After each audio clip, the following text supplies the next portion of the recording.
Hello and welcome to the Swim Brief. This is the Thursday edition where we talk about what's going on in the swimming world, the news. Joining me from the Pacific Northwest, he was not named the WIAC Coach of the Year in the 2015-2016 season, Joel Rawlings. Joel, how are you? Very well, thanks. Thank you. Who won WIAC Coach of the Year that year? I don't know. I don't have the enemies etched out on my bed anymore. I don't sit there dreaming about. I don't know. I guess we shifted to the dial-in contest those other years. So yeah, maybe you should find out. That's probably somebody you could learn from. You know what I mean? Since you were not the Coach of the Year that year. So pretty big holes in the game. Thank you. Thanks for bringing that up. Yeah. And from the Houston, Texas area, the viral star of Speedo's social media, Eric Weiken. Eric, how are you? Good morning. I'm doing much better today. Thank you. Yeah. Is it because of the fame? Like, is it you've been fielding a lot of messages and requests? I've been keeping them at bay. Last week had surgery on Monday, so that Thursday show was rough. Yeah. So feeling much better today. Oddly enough, my goofy little video is outperforming our marketing department's video on advertising for the new Speedo Pool Together fundraiser. So there you go. It's kind of funny. Well, they can always advertise on the Swim Brief. There's marketing opportunities. I think they currently are, minus my T-shirt. So we're going with Jaws this week, huh? Or is that just? Yeah, we're going with it. That's all the shirt is. It's just a pair of great white shark teeth. Literally Jaws, but not necessarily the movie Jaws. No. Okay. Maybe it's how I feel. This week, Eric is a great white shark. All right. We want to talk about two things here. First, we're going to, with men's Pac-12s just wrapped up and the women's meet finished between last week's pod and this one. I wanted to, or you guys actually proposed this, so we revisit Bob Bowman's decision to redshirt the entire ASU team for the year. And as I said on our group chat, after a 2-day, 12-hour per day swim meet where I had lost like almost all my will to care about anything, I don't want to live in a world where I can't second guess the coach of the greatest swimmer of all time. That's sort of like key. That's a key part of my character, is that as the coach of a high school squad here on Jersey Wahoos, I want to coach a Pac-12 coach who has, if you just go medal total of swimmers at the Olympics, maybe the most accomplished swim coach of all time. That's right in my wheelhouse. I'm ready to say that he made the wrong choice. How about you, Joel? You ready? Sure. I think you guys are going to both take the same side. I'm like, yeah, why not? You have a whole pool of unpaid workforce at your disposal.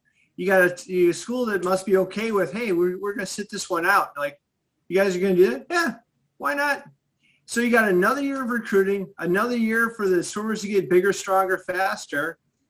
Why not? If the school's okay with it, my salary's not changing. I got all these people to swim another year.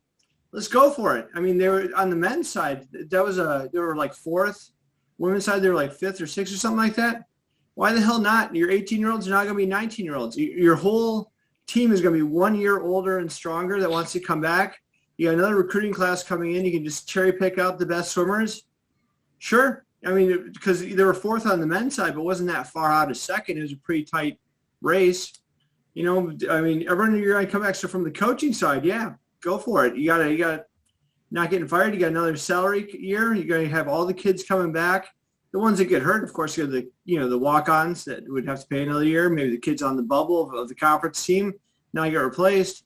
But your team's going to be better. And I think this is just kind of how, the professionalism of sport. We talked about that, a few casts ago, where this is kind of, professional level. Why not? I just see it as, again, as you've got a whole class that's going to be bigger and stronger. You didn't win last time. Might as well, stock up. Yeah, when I was researching articles, I was trying to look back at, coverage of this at the time that it happened. One of my other rules in life that I've adopted over the last few years is that I go out of my way not to read Swimming World magazine, which is, for me, I grew up, as a swim nerd reading Lane 9. Shout out to Lane 9, everybody who remembers Lane 9, and Philip Witten and all this stuff. So, but I did this Google search, like Bob Bowman, Redshirt, ASU swimming. And the headline that came up from Swimming World was all caps, genius move. Eric, was it a genius move? Was it a genius move? I'm going to have to go with a smart move. Okay. I can't attest to Bob's level of genius. But I echo a lot of the sentiment that Joel already had talked about. I look at it more so from a science perspective, just looking at the virus itself. I know that's kind of boring, but the reality is we had no idea what we were up against.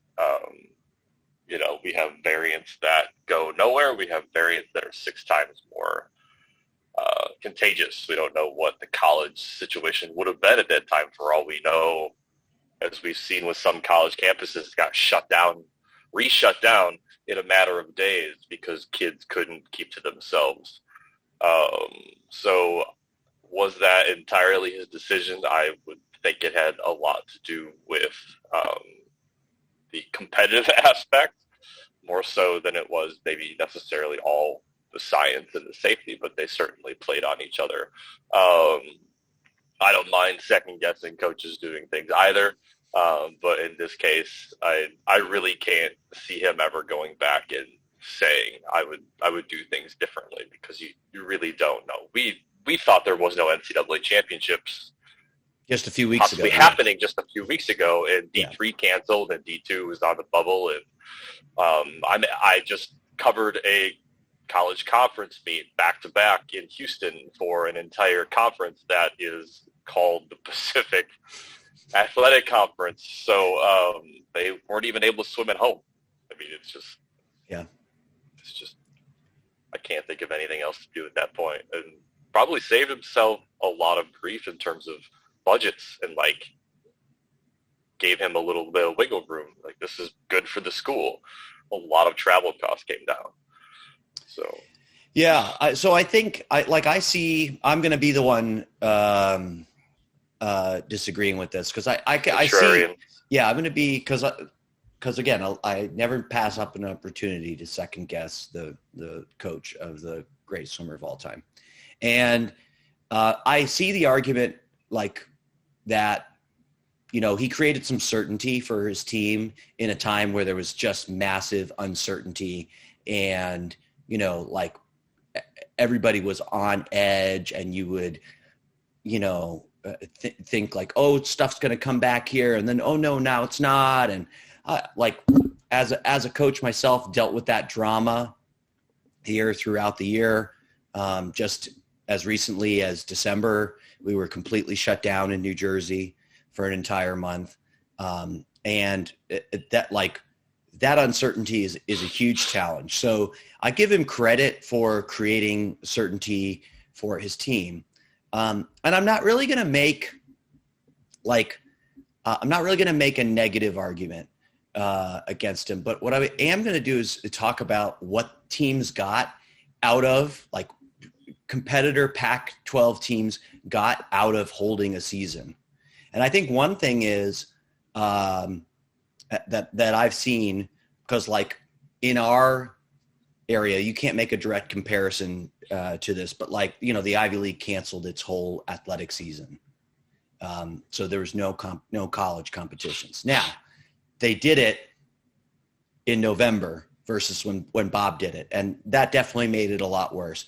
But I know it's been a huge challenge to keep those kids motivated. And I can assume that, you know, programs that he competes against, it's probably been not easy, but I think easier with an actual college season happening to keep some of those kids motivated about training and staying in the sport.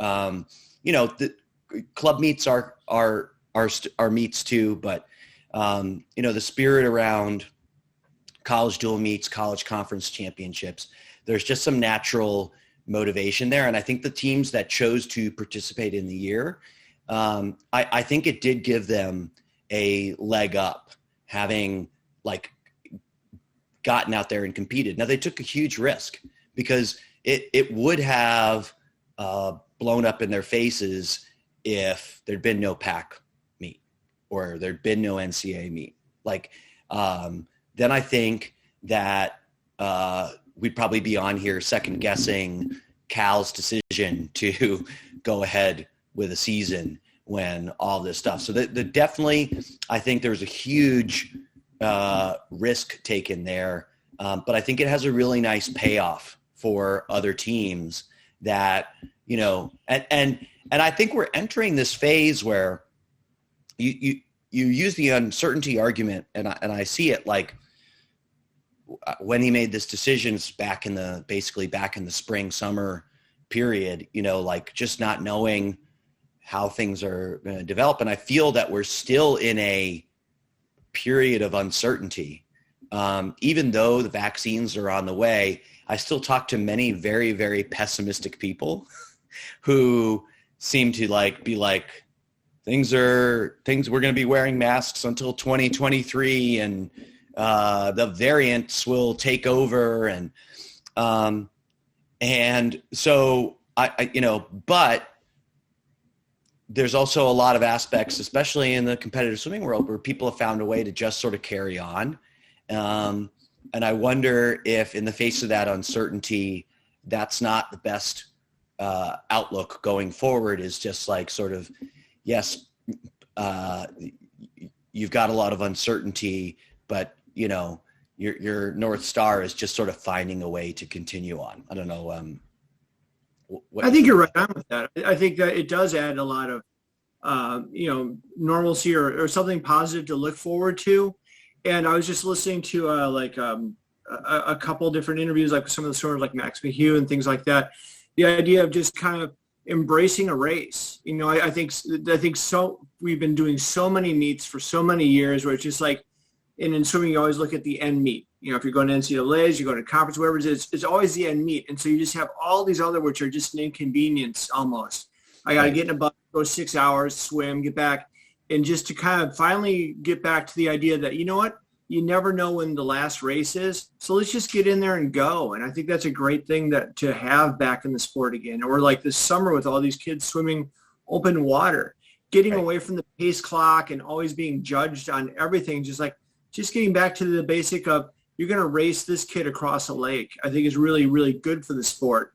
And especially those type A kids to kind of calm down. And I think a lot of these kids are going to get, apparently they can petition for their year back from the NCAA. So that'll be a whole new conversation if it happens or not.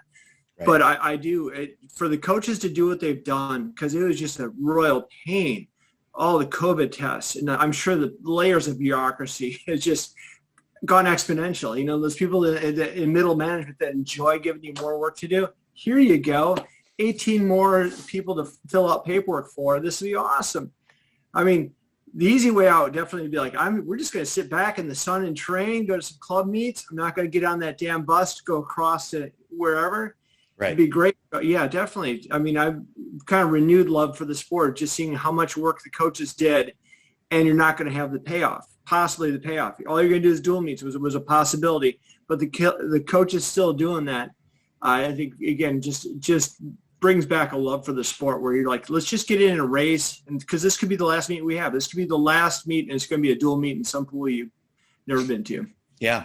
Eric, anything to add?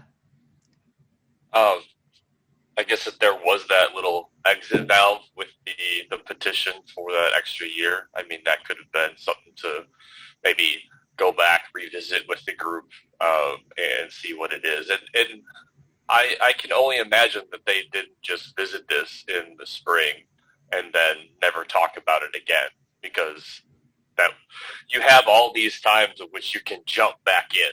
Like, right. Because even if they had something scheduled in the fall, it would have gotten canceled, so they would have had to reschedule anyways. I guess it would, if the kids were driving the decision and they owned it, then maybe it's a different situation. He has a unique situation. I don't know what his pro group looks like. I don't know what that dynamic is. So we're seeing a potentially different avenue. But yeah, having that normalcy would have been great. And watching the meets that I was able to watch here there was a lot of excitement, a lot of fantastic swims. But yeah, I hope it ends up becoming the decision that they had hoped it would be, and there won't be a ton of regret. Bob, you have an open invitation. Come on the Swim Brief, and I would love to hear about how the year went. And how that decision played out. What were the challenges? What worked really well? I want to say I'm sorry for the time we got into it on Facebook, because I criticized you about Paul Bergen and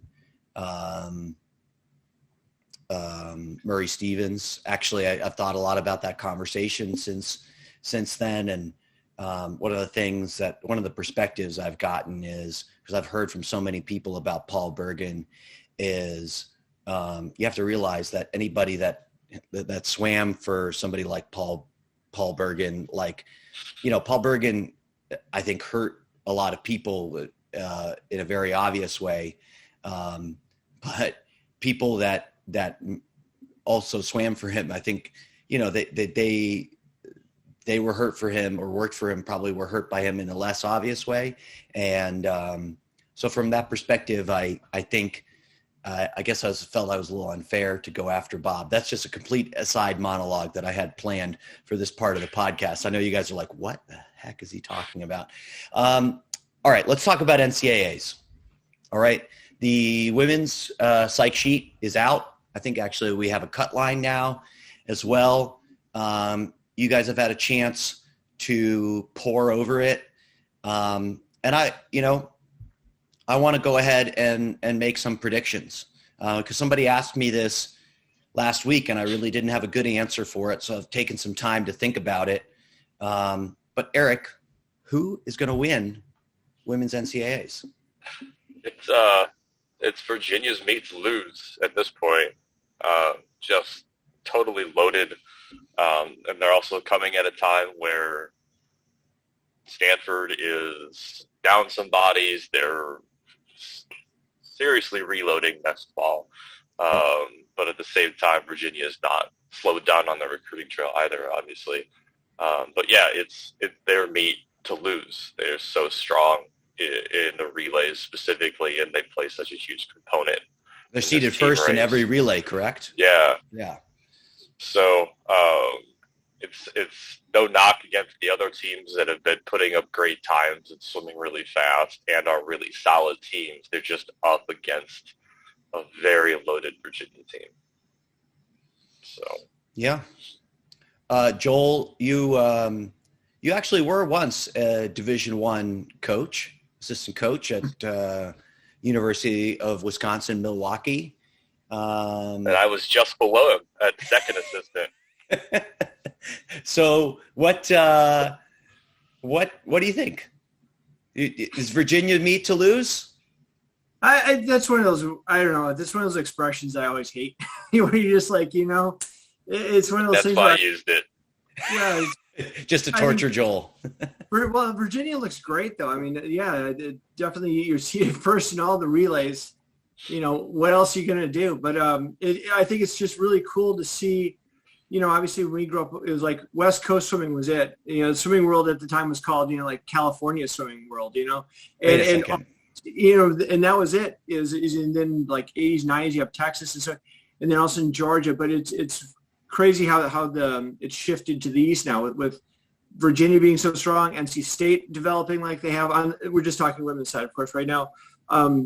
Just again, I look at like also in football, you look at where the great quarterbacks are coming from. It's going to be the Southwest, Southeast, and again, it's all the talent. It's like you train your butt off up in New York and things like that. And swimming, we're going south. That's it. We've had enough of the slush and the ice, and so just the power dynamic that shifted to Virginia is pretty amazing what they've done. And so you got Virginia, looks like they're going to. Again, I would hate to say run away with meat, but it looks like they've got that meat. You got Cal in the hunt, which is awesome. Texas, NC State, so those teams going 2, 3, 4, it's really cool to see. Again, Texas coming back again. Just what they've done across the board is really, really great. And then after Eric's comment before we even did a podcast last time about how, the recruiting stuff of Cal, it's like, I don't think it's Cal recruiting at all. It's Cal really, doing what they can with the swimmers they have. Not that these are sloughs, but I look at the woman who won the Pac-12 200 fly. She was like the 38th recruit coming in that year, which of course is for most programs like 38th in the country. It's amazing. Right. But again, when you're trying to win nationals, 38th recruit is not someone that people are like, oh, this is a great recruiting class.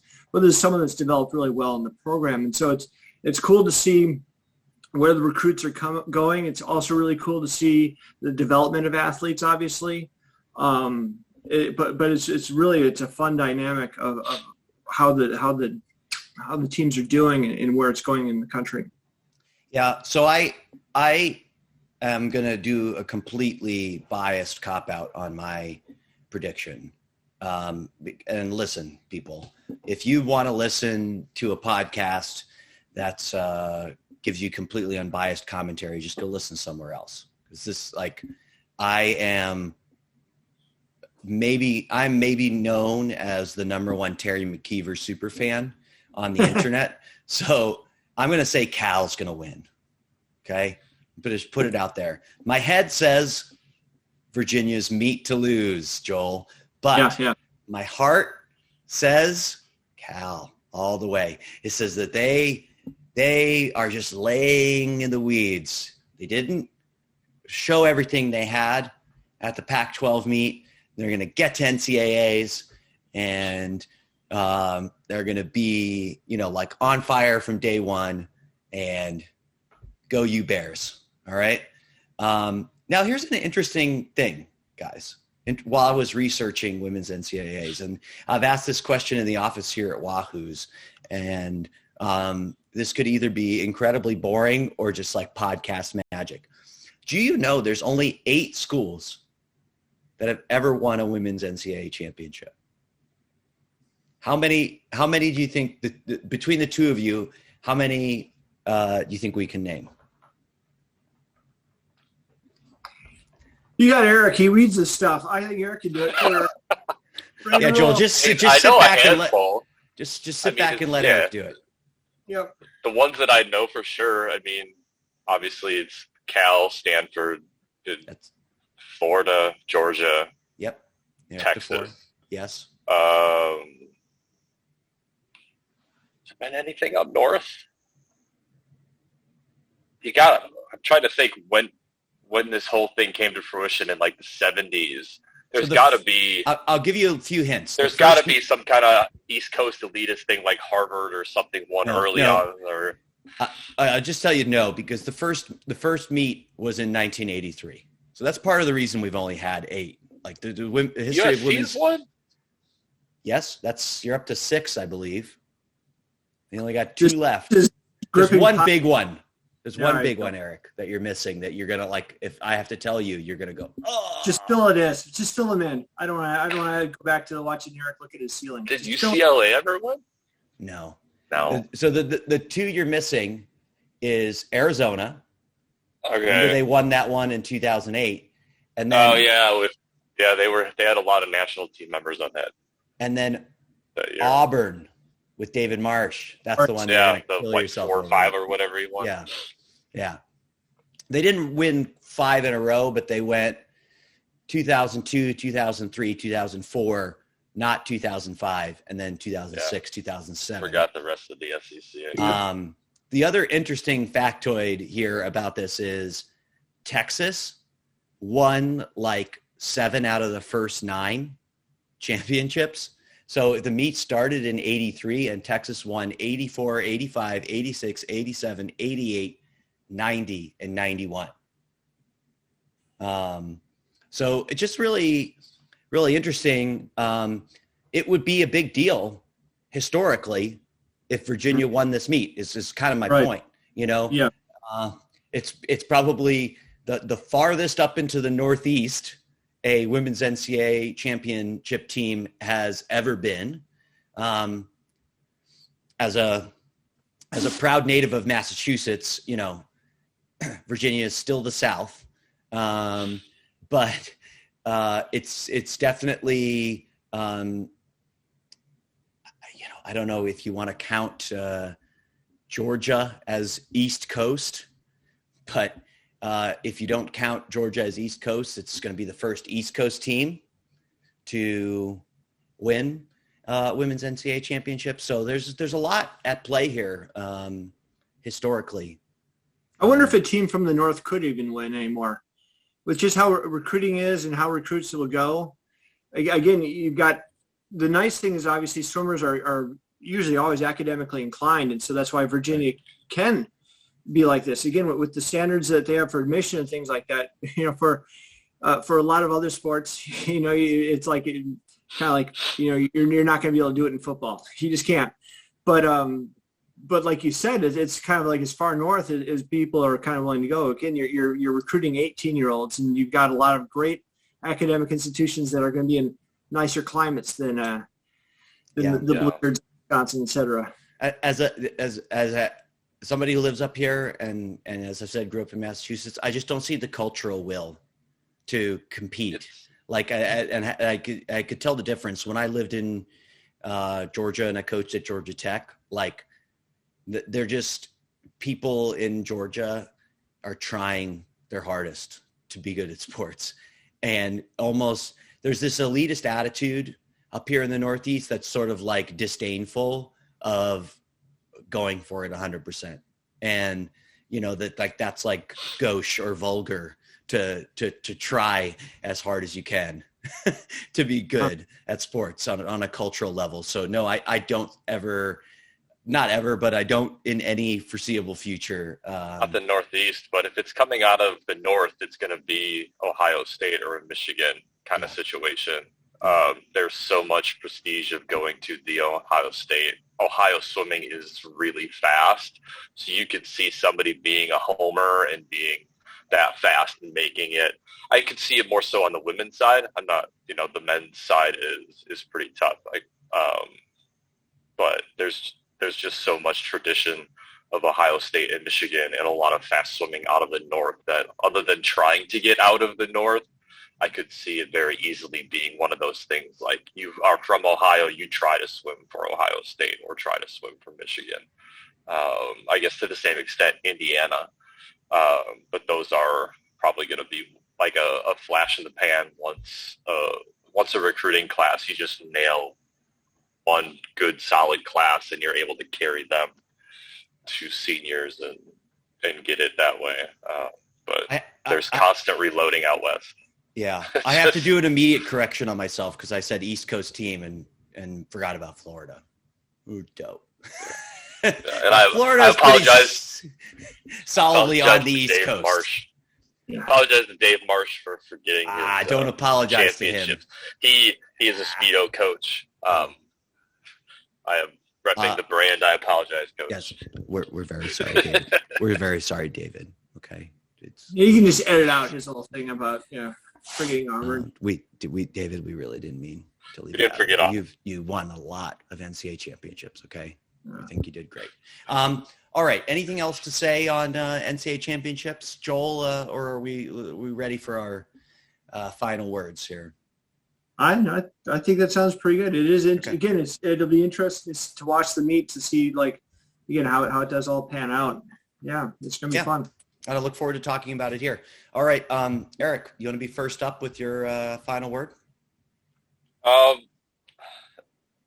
Being able to watch Pac-12s the last 7.5 days was really, really fun. It was great to be able to meet again. The biggest thing was just being able to witness a conference championship be exciting and be fast and there not be any fans. The teams and the swimmers made this meet. So you saw all those results already from the East Coast championships, the earlier championships that had happened. But to really be in the presence of some of those swims, like it simply didn't matter. It did not matter to any of those kids, whether there were a lot of fans in the stands or the kids who weren't swimming finals were up in the stands cheering through their masks. The only other thing that was really interesting to me from a swim nerd perspective was watching the progression of the 50 freestyles within the men's meet and watching the displacement of water in the lane lines from heat to heat, and just seeing the two guys from Cal go 18-8 and seeing the wake that they created and the way that their bodies moved in the water was just, it was really incredible to be able to see that again in person. It had been a long time since I'd seen anybody go that fast or be able to see from above from the start of the lanes. And it was just, it was controlled power and strength and minimal loss. And I can't imagine that they were already 1.2 seconds slower than Caleb's 50. But yeah, it was a fun weekend to be standing in an upper lobby behind a piece of glass to watch that meet. Yeah, I'm insanely jealous that you got to see a college. And I got to talk to Terry McKeever, which was awesome. So, gosh, just don't rub it in. All right, Joel, what do you got? I was thinking just the other day about how like usually how unlistenable this podcast is for a lot of. Yeah, I know. Go figure. Because I remember like when you were talking about Cal and things, I remember being at one of those swim conferences and like Coach McKeever's up there talking about how she taught female athletes. I'm just like scribbling like this is gold. Like around everyone else is like, oh come on. Then as soon as like someone gets up there and we'll put a set on the board, any kind of set at all, like this is the set that made whoever the swimmer of the day is. This right. Made them famous. Coaches are going crazy for this stuff. Just writing all this stuff down. He did how many hundreds on this, and they're just loving it and just lapping it up. And I remember at this one conference where Alex Nikitin, who's formerly the Multnomah Club from Belarus, he kind of threw the question out there, was like, do you know the best predictor of 100 free time? And all these guys are like 420, 100 broken, 10 seconds rest. And he keeps on going. They're all just writing down all these things. And then, of course, being Belarusian, it's all just a whole setup for him to go the 100 all-out time in a meet. Okay, because it's one of those things like that is the best predictor. And we sit there, we get so caught up in the X's and O's of stuff, and that everyone's like, this is what it is. And that's why I've always liked listening to yourself, Chris, and other stuff, is because, you know, I was never in one of those settings where everything was perfect, you know, where like I've got enough lane space, I got enough pool time, we got a pool that actually works all the time. It's one of those things where, like, I always wanted to know why things are going on. So even the question of like the morality of a certain thing or a certain, decision, I always thought was pretty interesting, because I thought, how can I retrofit this to apply to me versus a set of, well, we did this many, hundreds. Because again, the X's and O's are pretty simple. Anyone can do that. I think I saw this TED talk. I think it's called like Bigger, Stronger, Faster, about the progression. David Epstein. Yeah. Yeah, it's a fantastic thing where all of a sudden you start factoring out the science of lane lines, tech suit, goggles even. It's like we're really not that much faster than we were, however many Olympics ago. The other day I was working with one of our master swimmers, Dave Radcliffe, who's in the 56 Melbourne. It was just awesome because he's also a Cal grad.